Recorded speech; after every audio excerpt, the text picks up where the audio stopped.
the sun is not just touching the outside of your body and the skin, it's actually having a direct effect on the inside at the mitochondrial level. Here's the good news, is that even if you go outside with a couple of layers, even 3 or 4 layers of clothing, you are still going to get more infrared light in that scenario because it's able to penetrate through clothes.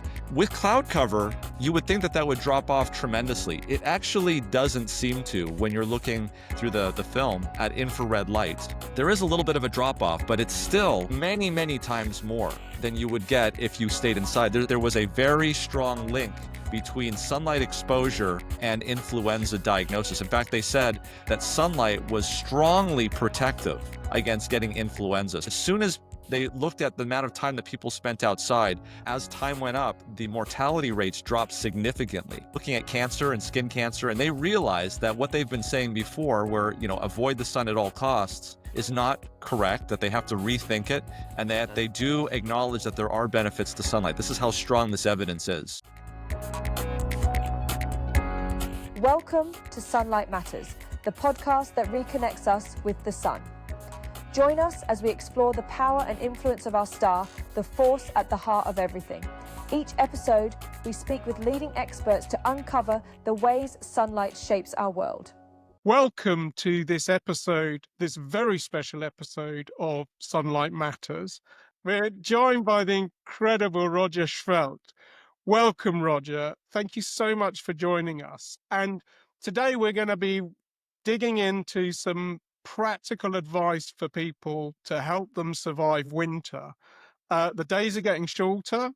The temperature's going down, and I can already feel my energy levels sort of starting to drop off. And I, for one, dread winter because I get sad and so any help you can give in terms of tips, ideas, thoughts, anything backed up by the research that you've been looking out for would be fantastic. I'm also joined by Georg as well, who's come to provide his wisdom and ask questions as well. Yes, thank you. Yeah, I think for those that, there's people in the audience that already know that sunlight is very beneficial and infrared light particularly. There's others that may be joining us that don't understand why we're talking about this subject. And I think it's good just to maybe take 2 minutes just to sort of review the science in the last literally 5 years of where we've come from. We used to think that getting outside in the sun was just for the benefit of vitamin D. And certainly vitamin D has benefit. It comes from ultraviolet light. But what we're finding out now is that there is a portion, actually a very large portion of sunlight in the infrared spectrum. The majority of the photons from the sun are in this section, and they are able to penetrate deeply into the body and even have been found have this light on the other side of the body. So Glenn Jeffrey's work recently published this year was able to detect infrared light coming through the body. So what that means is that when you go out into the sun, that the sun is not just touching the outside of your body and the skin, it's actually having a direct effect on the inside, and specifically we believe at the mitochondrial level, which is the powerhouse of the cell. And what he showed in that study was that it improves the very aspect of the cell that we know gets worse as we age. So this is really important. Number of research articles that have come out. These are, yes, epidemiological studies that are out there, but we're talking randomized, placebo-controlled in a case of a paper that we're going to talk about shortly here, a triple-blinded study that shows that infrared light, the very type of light that we're not getting inside the homes, the very type of light that we don't get from LED bulbs, the very type of light that is plentiful in the sun, but we try to avoid it because of technology. This is the very type of light that in randomized placebo-controlled trials in a number of patients have actually not only reduced COVID-19 hospitalization by 4 days out of 12, but has just recently been shown in an intensive care unit in 60 patients in a randomized fashion, was able to cut about 30% off of their length of stay just by giving them about 10 to 15 minutes of this during the day. So the point of all of this is that we now know very clearly scientifically that there are benefits of the sun. There are a number of societies, even in Australia, that are looking at cancer and skin cancer, and they realize that what they've been saying before, where avoid the sun at all costs, is not correct. That they have to rethink it, and that they do acknowledge that there are benefits to sunlight. This is how strong this evidence is. So here we are in October. The days are getting shorter, and we know from the data that this is the time of year where hospitalizations go up, deaths from cardiac disease, lung disease, kidney disease, all sorts of diseases all go up all at the same time, a peak about 1 to 3 weeks after the shortest day of the year. And the question really comes down to what can we do right now to avoid being part of that statistic? Is that basically what the question is? Yeah, no, and I mean, I think it's like digging straight into all-cause mortality. It goes up in wintertime, and it goes up in wintertime in the northern hemisphere and up in wintertime in the southern hemisphere. Now, I think the prevailing wisdom has been that that's because everybody's inside and they're sharing germs more rather than being outside more. But I think what the evidence is starting to point to is there's something else which is going on, which is indoor lifestyle means that, as you were just saying, Roger, we're more and more starved of infrared light, which means that the way we function is suboptimal in wintertime. Isn't that Absolutely. And to really put a nail in the coffin of that idea that it's when we're inside because it's cold and viruses are floating around, Kennedy School at Harvard Kennedy School did a study and published this in 2020 where they looked at influenza particularly, which is very seasonal as we know.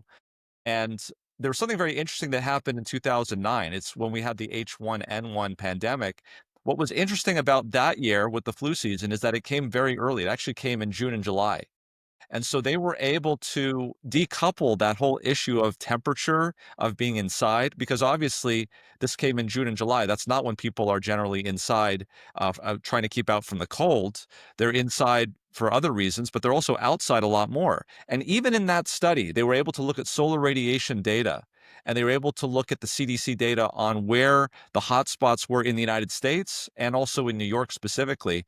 And they came to the conclusion that there was a very strong link between sunlight exposure and influenza diagnosis. In fact, they said that that sunlight was strongly protective against getting influenza. So I'm convinced.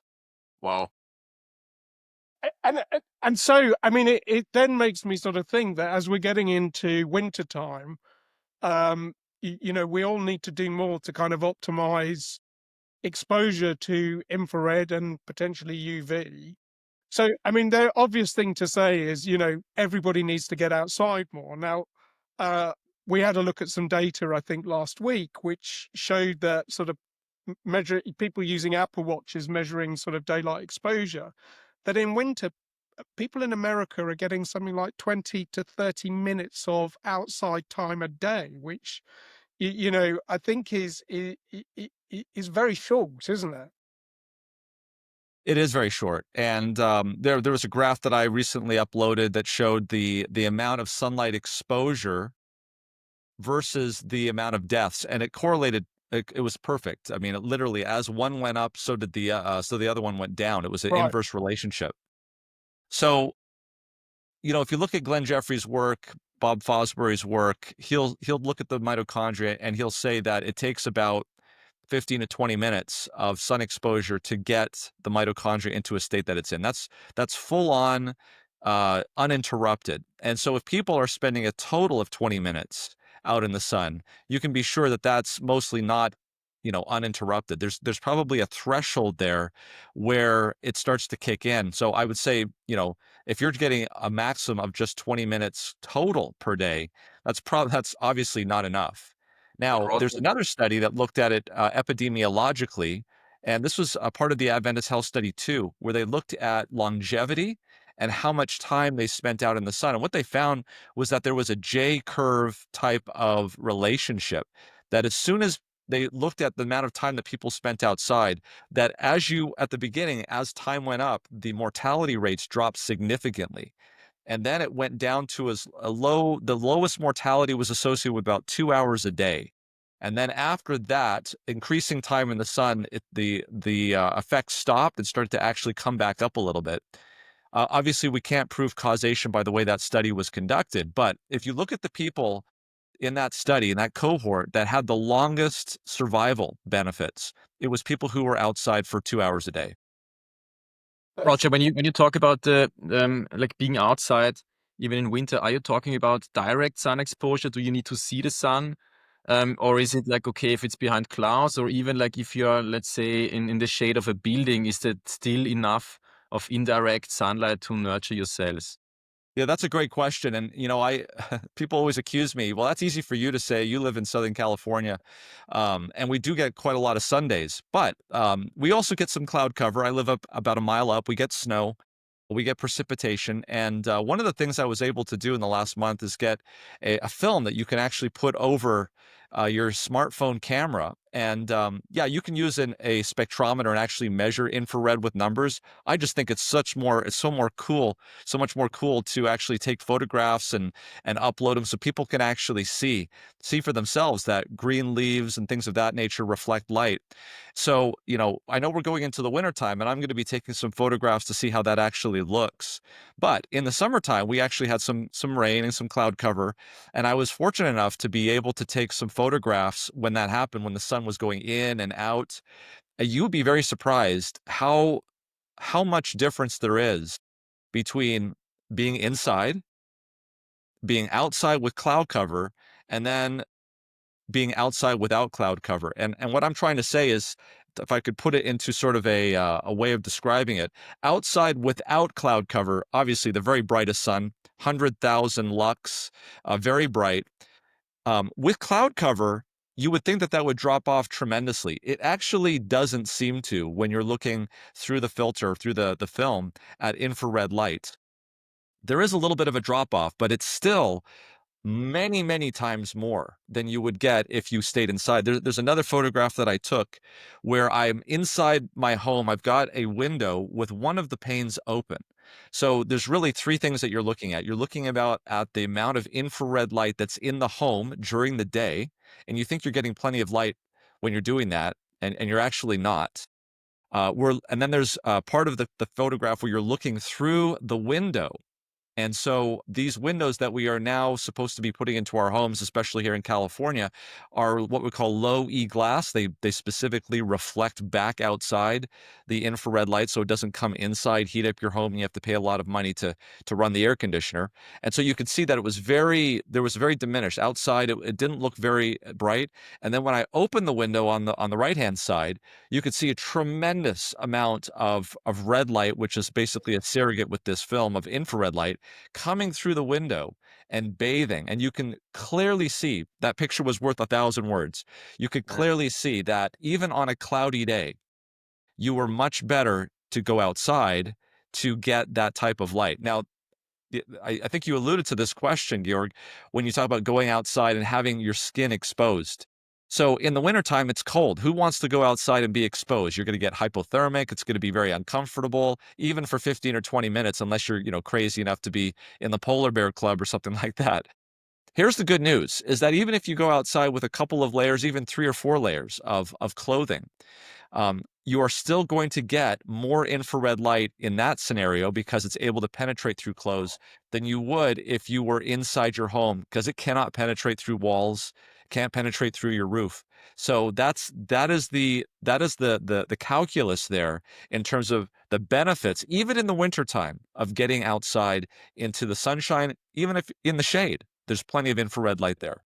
So that's what, like, thank you very much for elaborating it, and I think that's a really crucial information for people, that the infrared penetrates through clothes. But what I still want to get your professional confirmation, like if I'm in the city, which I do, and if I go outside in the winter months, the sun is pretty flat on the sky, there's a lot of shade by buildings.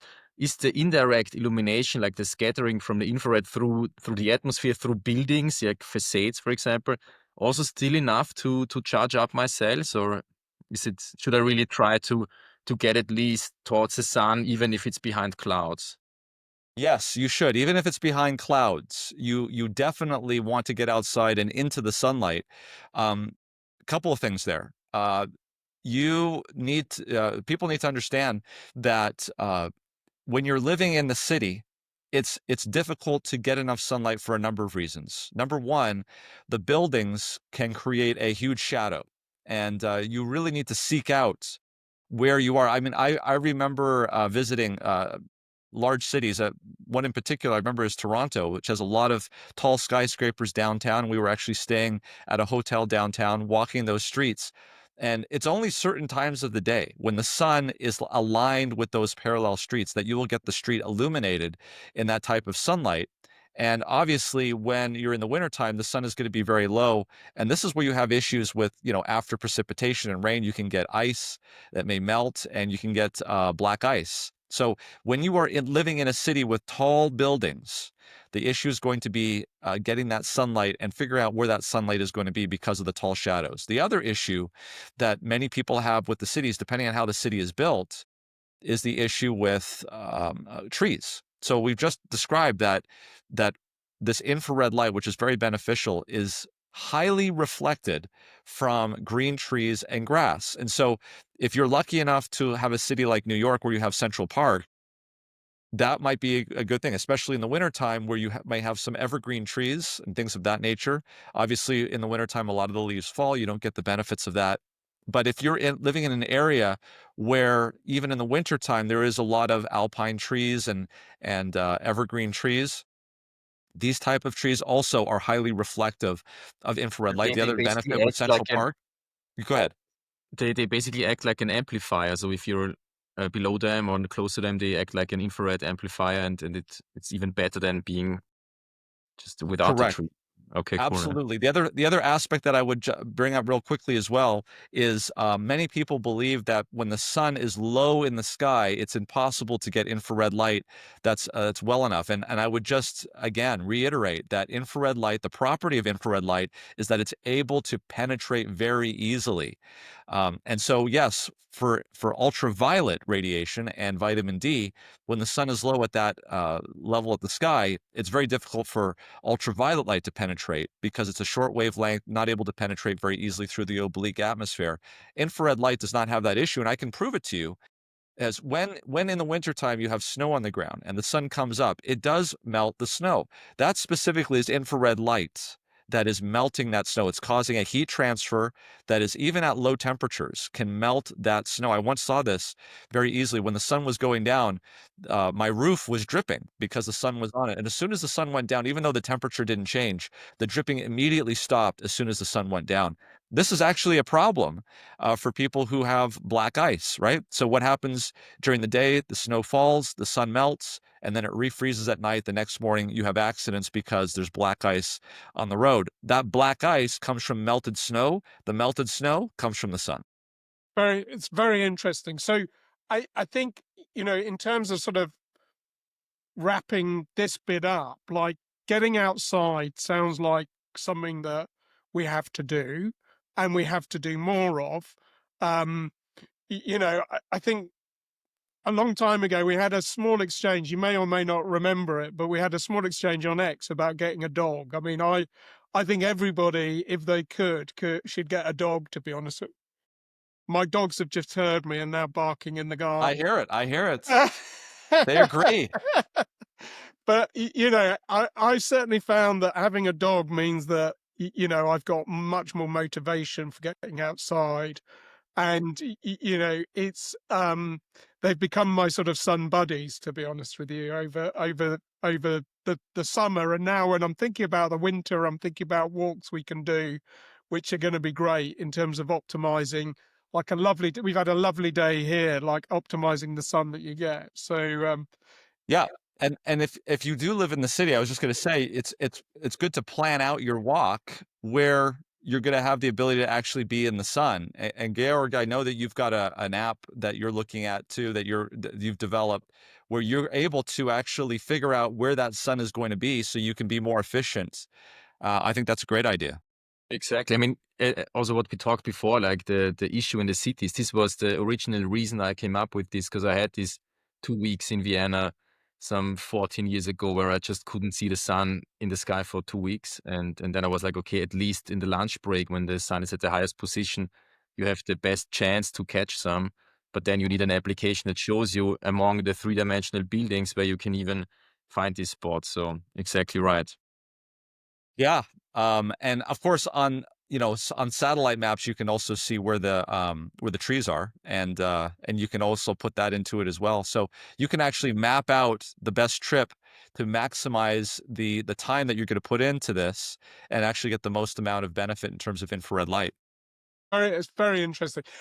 I think if the other side of this is, you mentioned about LED lighting as well, is if you're inside and all your lighting is LED, then you're not getting anything in terms of infrared. So, there is a simple thing which I talked to Glenn and Bob about just swapping out LED lights for incandescent bulbs, old incandescent bulbs. And incandescent bulbs actually give you quite a good dose of infrared.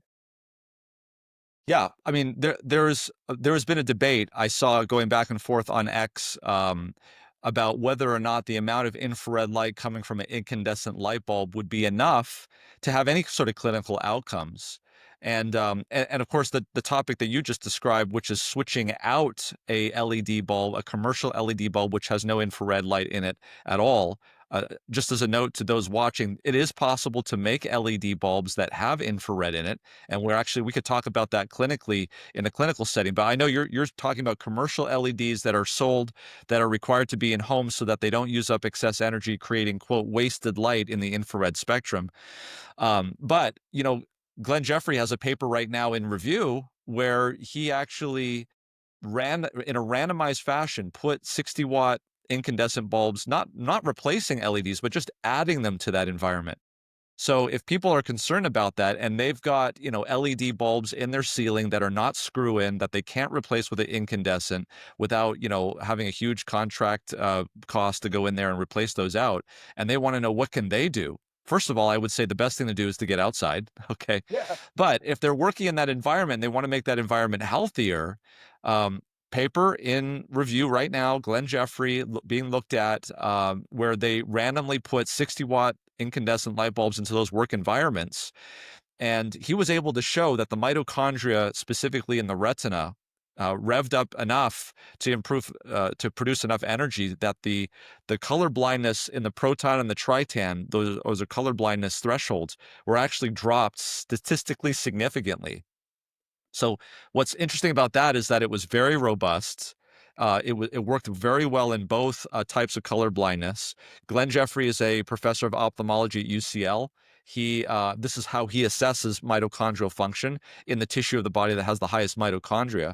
And this is a regular work environment, unstructured, uncontrolled in a sense, that is in an everyday working environment. He showed very clearly in this office building at UCL that the windows on the structure were very efficient at blocking infrared light. He took a photograph inside the building. It was pitch black, except for the light that was coming through the open door.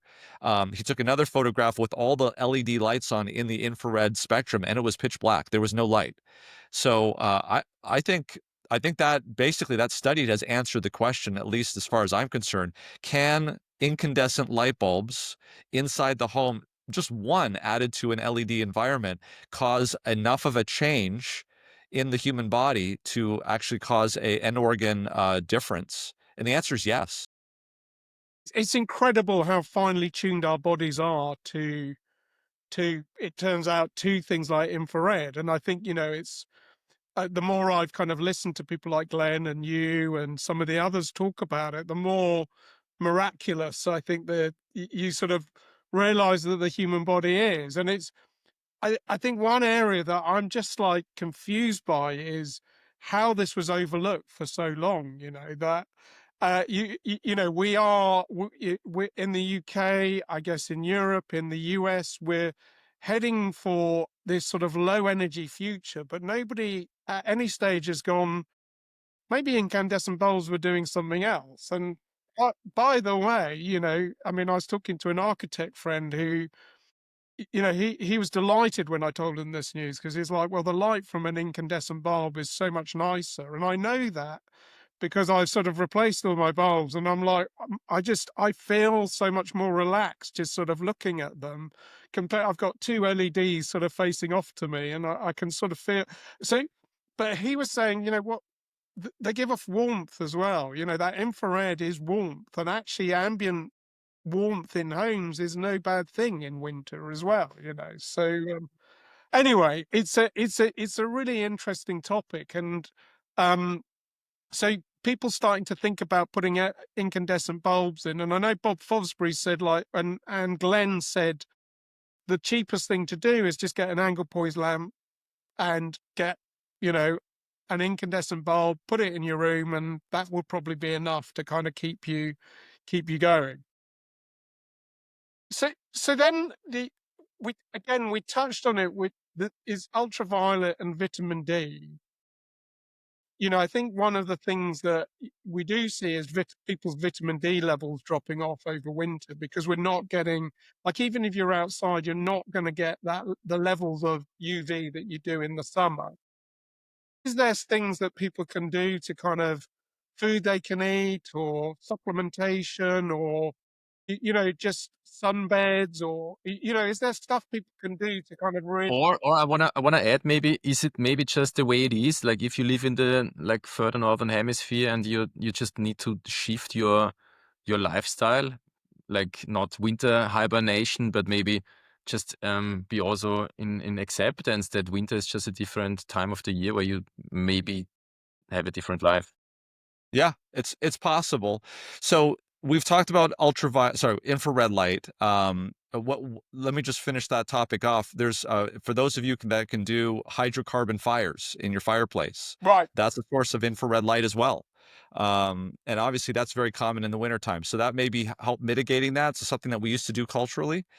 Society used to have fires. That's how we would warm ourselves, even through a glass that infrared light's going to penetrate through there. So but ultraviolet, yeah. So that's, interestingly, Bob Fosbury has some data that even though the sun itself may be too low in the sky during the wintertime to give off enough ultraviolet, there is some evidence that the scattering of ultraviolet light into the sky may be enough to give some ultraviolet. But nevertheless, the point is that if you look at human beings in an epidemiological way, we have less vitamin D in the wintertime than we do in the summertime. And so one of the ways of supplementing that is through diet, taking supplements. Another way of doing it is to get into tanning beds.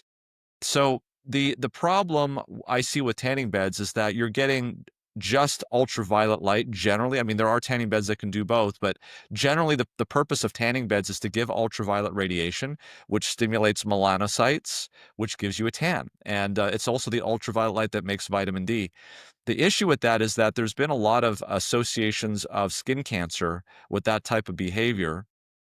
So I'm not sure I can really wholeheartedly, full-throatedly recommend doing tanning beds to get your vitamin D. It may be safer to supplement with vitamin D. So talking about vitamin D supplementation, there's two forms of vitamin D. There's vitamin D3 and there's vitamin D2. The other name for vitamin D3 is co-calciferol, and that co in there is the same co that we see in cholesterol. And cholesterol is only seen in animals. It's not seen in plants. And obviously, since we are an animal, the skin takes cholesterol, a cholesterol derivative, and using the high energy photons of ultraviolet B radiation is able to actually break double bonds and convert it into vitamin D in our skin. So that's vitamin D3 in our skin that we can make. You can also supplement with vitamin D3. It has to come from an animal, generally speaking. And I would say 90% of the vitamin D3 on the market is coming from lanolin, which is a wax that is produced with sheep's wool that they process when they harvest the sheep's wool, and then they through some chemical reactions and ultraviolet light they can make a vitamin D3 that you can buy in a capsule. Vitamin D2, on the other hand, is not co-calciferol, but ergocalciferol, which is a plant-based steroid or hormone. That is a lot of that you can get that in shiitake mushrooms, for instance. Okay. You grow shiitake mushrooms and put them out into the sun. They will make vitamin D2 in various amounts depending on how long you leave it out in the sun. And you can grind that up, put it into a capsule, and take that. That's vegan. It doesn't require any animal products. There's also some nutritional benefits in the mushroom itself that you can get from that as well. Uh, Interestingly, the question is vitamin D2, vitamin D3, what are the differences between those two? So they are structurally different. They have a lot of overlap in terms of their effects, vitamin D pathways. It takes usually more vitamin D2 to get vitamin D levels up. And what's interesting, though, as they do have some overlap, there are some things that vitamin D3 will do to the human body that vitamin D2 cannot do, and vice versa. One of the things, for instance, specifically is vitamin D3 does seem to have some effect on interferon, which is a powerful substance in the innate immune system. Vitamin D2 doesn't, but there are some genes that vitamin D2 can affect that vitamin D3 doesn't. And I'm wondering, since typically one is created in the skin and the other one is a dietary, I'm my hypothesis, I don't have much proof to this, is I wonder whether or not we need both. Wow, this is the first time I'm hearing this. That's really, really interesting. So you would supplement both, or would you share You what know, you're it's doing? I haven't seen a lot of data. They're usually treated pretty much the same in the literature. They'll say vitamin D2 slash vitamin D3 when they're looking at studies and meta-analysis. But there are some very detailed studies where they've actually looked at the vitamin D2 and vitamin D3 pathways, and there are some genes that one will hit and the other will not, vice versa. I would say the vast majority of the genes and things that they activate, there is a large overlap, and that's why they're sort of treated the same. But there are some very fine, distinct differences, and they're interesting. They do behave a little bit differently. And again, like the body is synthesizing which variant with sun exposure? Both Vitamin or? D3 is the one that is exposed, is the one that is produced in the skin from sun exposure. Okay. Vitamin D2 is what is produced in the mushrooms when they get when they get ultraviolet B exposure. So D2 is not in the human body from sun exposure. It's not created through any sun exposure in the human body per se. Correct. It's only taken in by oral ingestion. Now, there is a D3 that is produced by algae. Uh, Algae an animal. I guess it's a plant in a sense. So that's kind of a little bit of an exception there. You can get vitamin D3 produced in algae, um, and most of that I believe is sourced from the ocean. When you do that, um, I'd have to look more into that about microplastics and things of that nature. There's also the potential of microplastics in mushrooms, although I haven't seen the data on that. Yeah, So that's pretty these much are some of the everywhere things you have to at think this about point. with supplementing. Okay. Well, it's good. I mean, I think, like, I mean, it's interesting what you said about, like, what Bob Fosbury had said about, like, even with when you don't have direct sun, you know, if you've got a blue sky day, get outside because you know you will be getting some UV from that through scattering.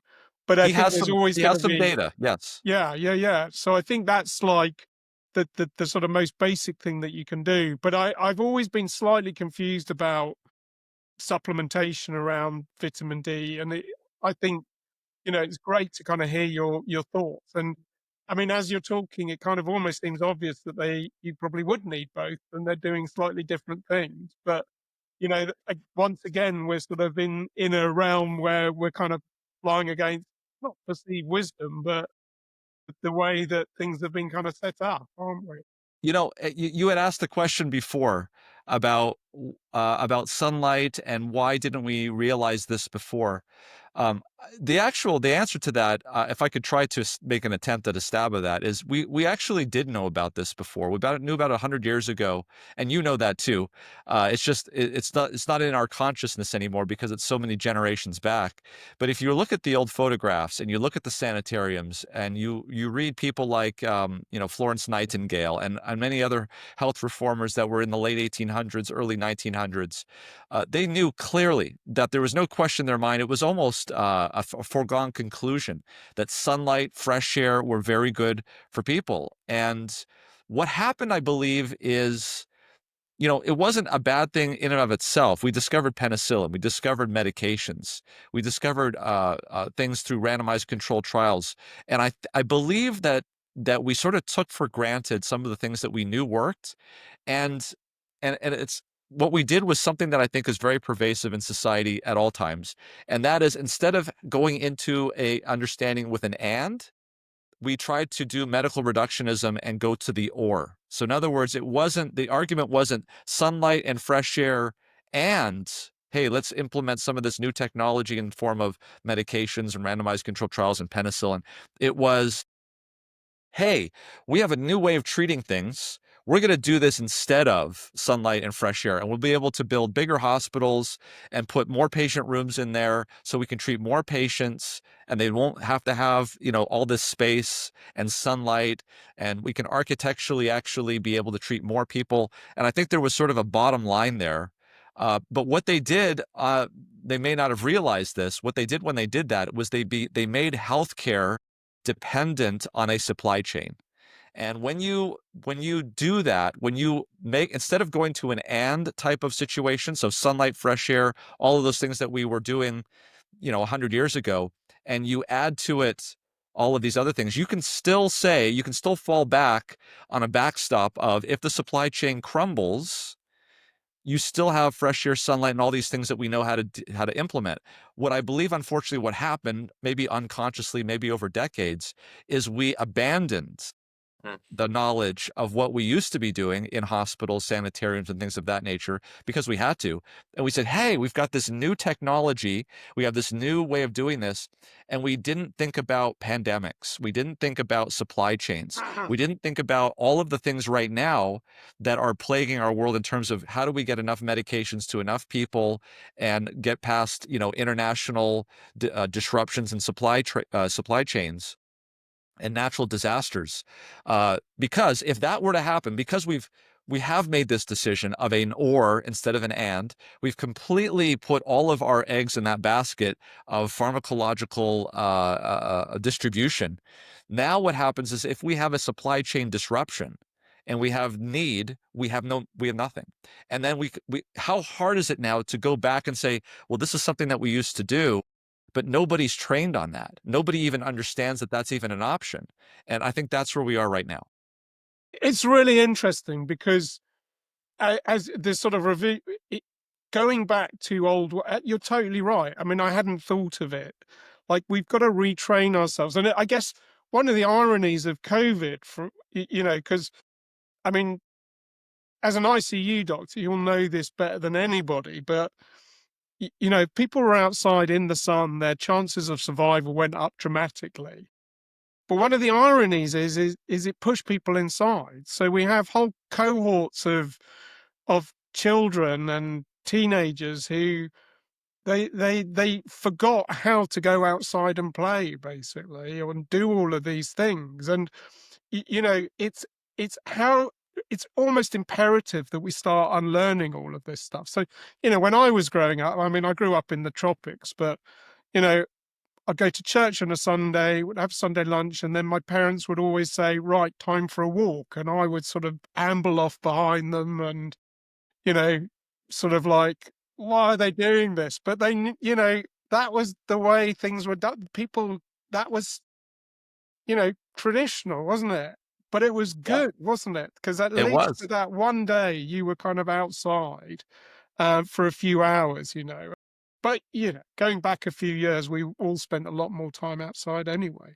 But anyway, I just sort of wondered about your thoughts around, like, what happened with COVID in terms of pushing people inside. Oh, absolutely. Well, we know, we've got data. There's actually data that shows that the time spent outside the home had been decreasing on a scale, a gradual scale. And then when the pandemic hit, that thing just fell off the face of the planet, just dropped dramatically. And then after the pandemic ended, it did not rebound. In fact, it came up just slightly and is now continuing to fall down even further. And what happened? This is something that we see all the time in psychology, is we learned new pathways. We learn new Right. behaviors to prevent us or to allow us to stay inside the home. Things that used to get us outside the home, that like shopping, like meeting people, all of these things. We learn new ways of getting around that, and now we've learned those pathways. We're not going to unlearn them, and now we have even less need to go outside. And the side effect is that those new pathways involve like screen-based dopamine addiction, and people are just sticking to the screens more. I mean, I think this is something we can really observe on ourselves as well. It's really wild. So yeah.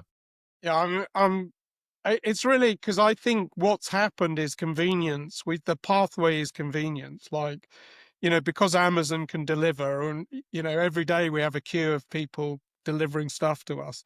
Because Amazon can deliver, we're not going to the shops, and because we can get like groceries delivered, we're not going to the soup. So all of these things that we used to do mean that we're kind of spending more and more time inside, as you say, from a kind of convenience point of view. So that what you've got to do, and I guess this is part of this podcast, is if people want to feel better in winter, they have to retrain their pathways. And one of the simple pathway things to do is to get outside more. So like even if it's raining and cloudy and miserable, you're going to get, like as you were describing, that dose of infrared that your body kind of craves. So and I think it's fascinating that's a conclusion. That's a no cost solution to this whole thing. Um, Yeah. so there's something else that I've been pondering quite a lot, which is saunas. So I'm a huge fan of saunas. Georg and I, We do business in the we sauna. do business. We think the sauna is the new golf course, to be honest with you. So Well, and I think there's an old story of some dispute between the Russians and the Finns, and they settled it naked in a Finnish sauna. well, there you go. Right? There There's you something go. about when the general takes off the uniform, he doesn't have all the badges and stuff, and you just have a one-on-one conversation and settle the issue. I But think that's what we need it's right now. interesting. Like if you see where saunas are kind of distributed, they tend to be like northern hemisphere. Something's gone on that sort of heat treatment in sort of extreme heat treatment in winter seems to have remedied something. So have you got any clues as to what's happening to the body in the sauna? Well, it's interesting because when you look at the Swedes, very famous study, 2016, sunlight exposure in women, 30,000 women, was associated with an all-cause reduction, not only in all-cause mortality, but cardiovascular, non-cardiovascular, cancer, non-cancer mortality. In fact, the magnitude was so high that women who went outside avidly, got sunlight, and smoked had the same mortality as those women that avoided the sun and didn't smoke. So huge Oh, it's just mortality the difference. Lindquist study, is it? Yeah, the Lindquist study. And of course, by the way, that study was repeated by Richard Weller just last year, UK Biobank, 10 times the number of subjects, both men and women, exactly the same findings, no increased statistical significant increase in melanoma incidence or mortality. So there's that data, but then there's also the data that we get right next door in Finland. So multiple studies where everybody saunas, your control group is the one guy that does it once a week.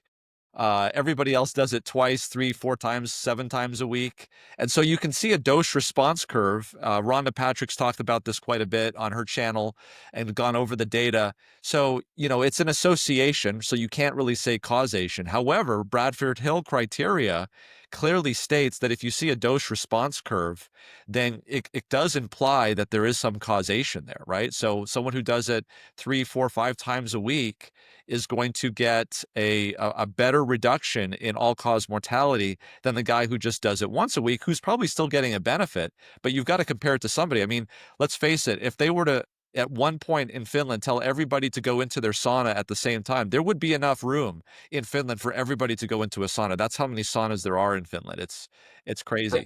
the Swiss built bunkers and the Finns built saunas, and Yeah. each country on their own. Yeah, And no, what about cold exposure? Going to the sauna usually also involves to really cool down directly afterwards. Then more and more people like doing ice baths.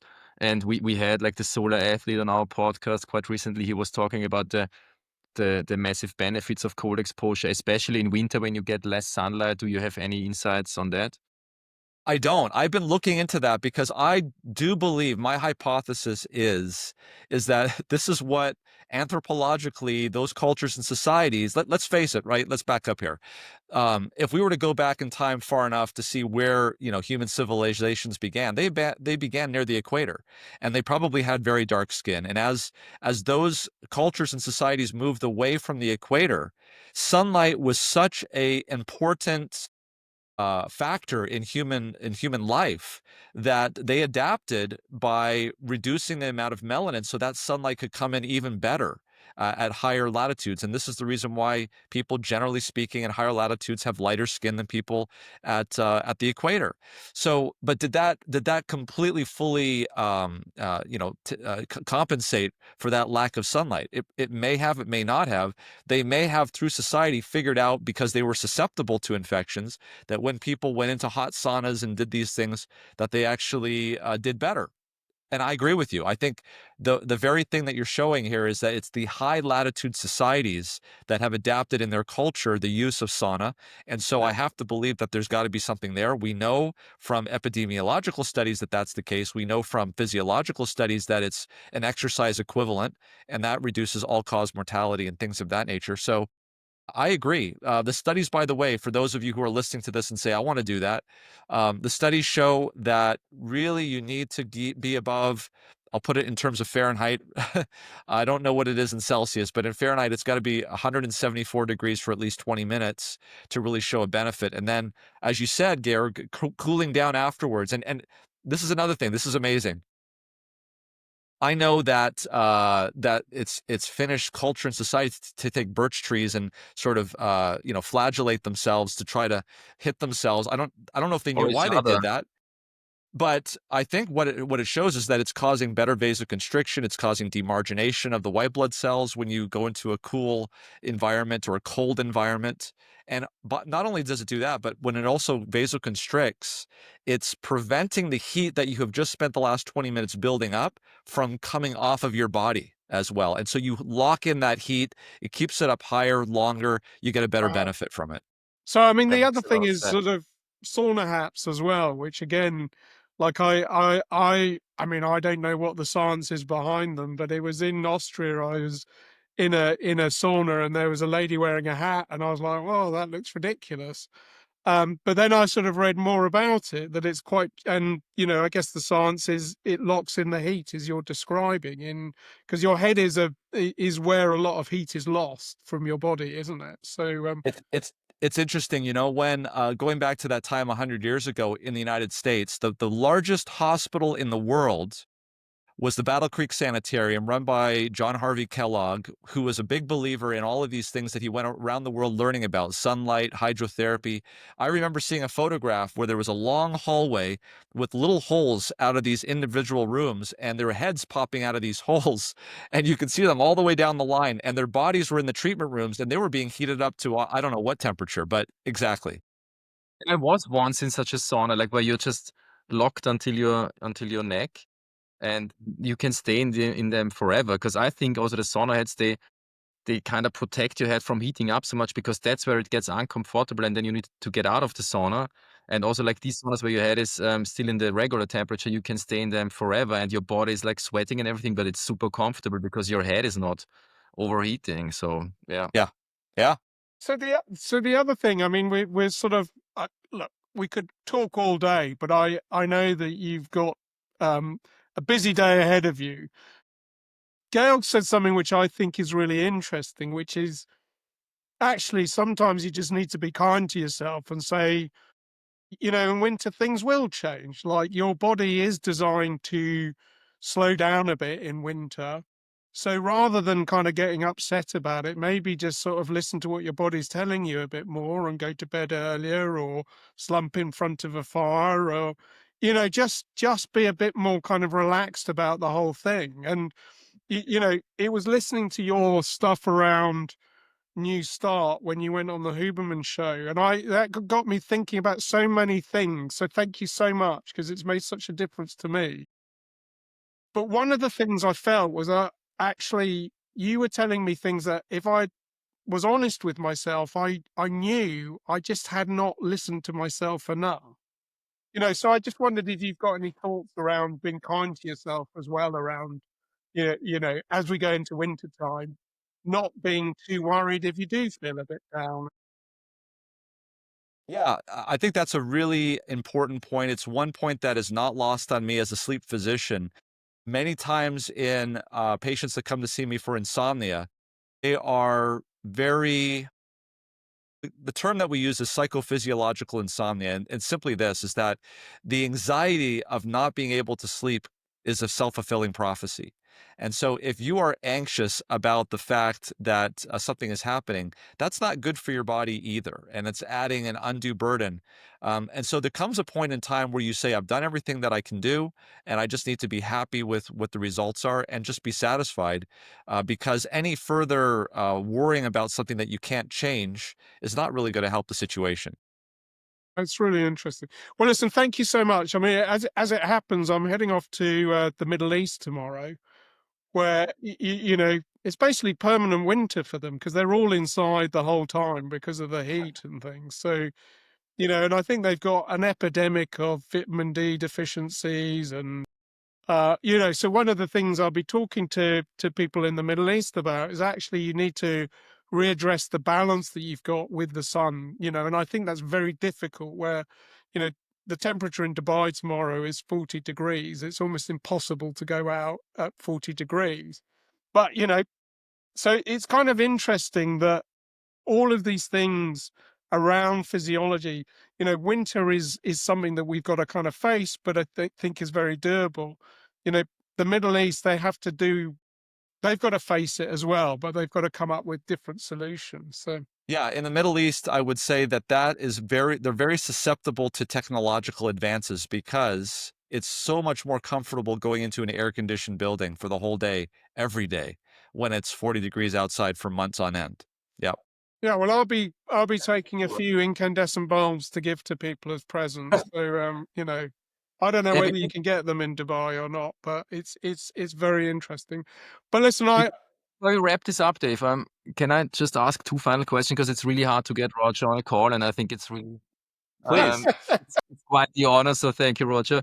But like maybe quickly recapping what we talked about vitamin D. So I have two questions. The first one is I have heard a few times already that vitamin D, it's only one artifact of UV sun exposure. So if people just think they can replace sun exposure solely by vitamin D, do you have any information on what else UV creates in the body? Are there any hints already, or is it still in research?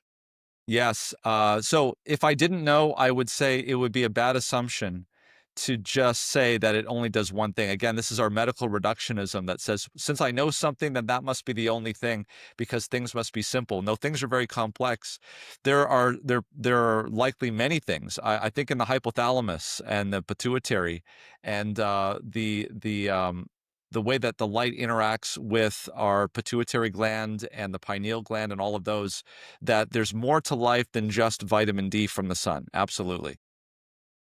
Thank you. And the other question, which also comes up all the time, I myself had skin cancer like 13 years ago, melanoma, and I'm not using sunscreen anymore. I'm out in the sun as much as I can, and I'm not afraid anymore. But still, like that's the common belief that the sun is dangerous. You get skin cancer if you're exposing yourself. But then, what I've heard in the past a few times already is that all the studies concerning skin cancer have been done with artificial UV lamps without any infrared aspect. And I think you've mentioned it before.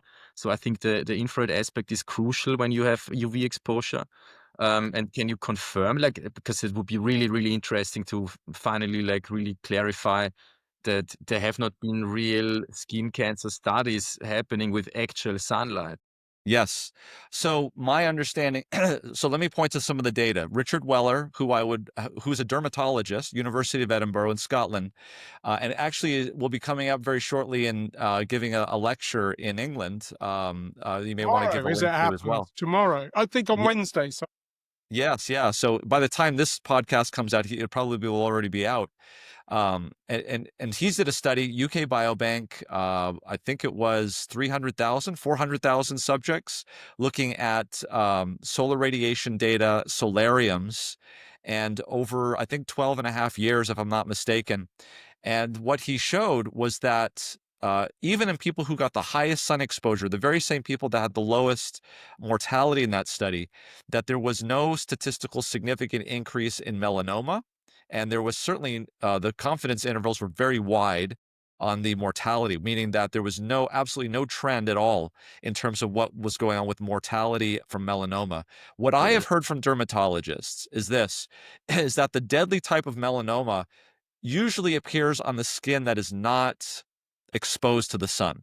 That's the first thing I've heard.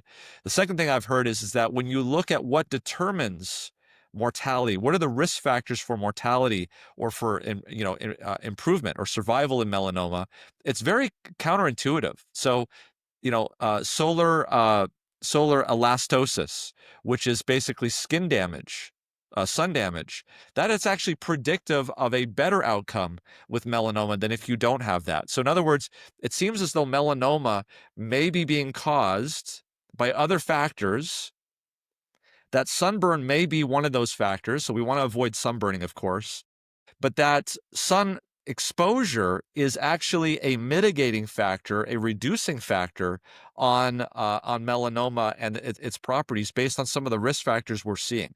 Look, I'm not here to say anything definitive. I am not a dermatologist, but I think the one that would be able to answer that question precisely and probably with much more data is Richard Weller. And there is actually a review that he did that was published in a dermatological journal, actually a very prestigious one, the Journal of Investigative Dermatology. And it's titled Sunlight, Time for a Rethink, where he actually goes over the data of sunlight exposure, and its risk-benefit ratio between the fact that we see such clear benefits from all-cause mortality, cardiovascular mortality, non-skin cancer mortality. And on the other hand, we see maybe maybe we see it, maybe we don't, about melanoma and non-melanoma skin cancers on the other side. So all that to say is that he believes, and I believe societies, and he shows this, are coming around to this thinking that we really shouldn't be having blanket statements for everybody about whether they should be in the sun or not in the sun. It should be individualized based on skin type, skin color, history of melanoma, history of skin cancer, and a number of various things to really optimize it. Because if we tell people to avoid the sun at all costs, it is coming with a cost. It really is coming at a cost. And so the answer to that, I think, is going to be more nuanced. No, Nice. fascinating. We will, as you say, I think Richard Weller's talk is in a couple of days' time. By the time this podcast comes out, we should have the published version, because I think the Guide Foundation very kindly are publishing all of the videos on YouTube. So we'll put a link into that. But I think it's a fascinating topic.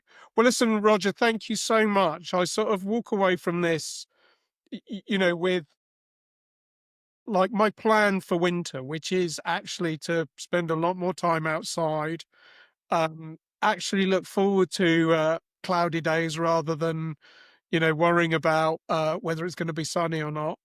Think about supplementation, definitely get into the sauna, because I love a sauna, so I don't need an excuse. I'm going to try a bit of cold, so I actually did a plunge on Saturday and, found that quite good, and then went for a swim in the lake, and the lake was like 13 degrees. So that was pretty cold. How many Um, kilometers, Dave? I was only 1.5 kilometers, and then, but I'm feeling a lot better about winter already. So thank you so much for Yeah, and I would say for those people that go to work and they don't get to see the sun before they go to work or after they go to work, try taking that break outside at the very least. No, I think that's very, very good advice. So thank you so much for joining us. Thank Thank you you. so much.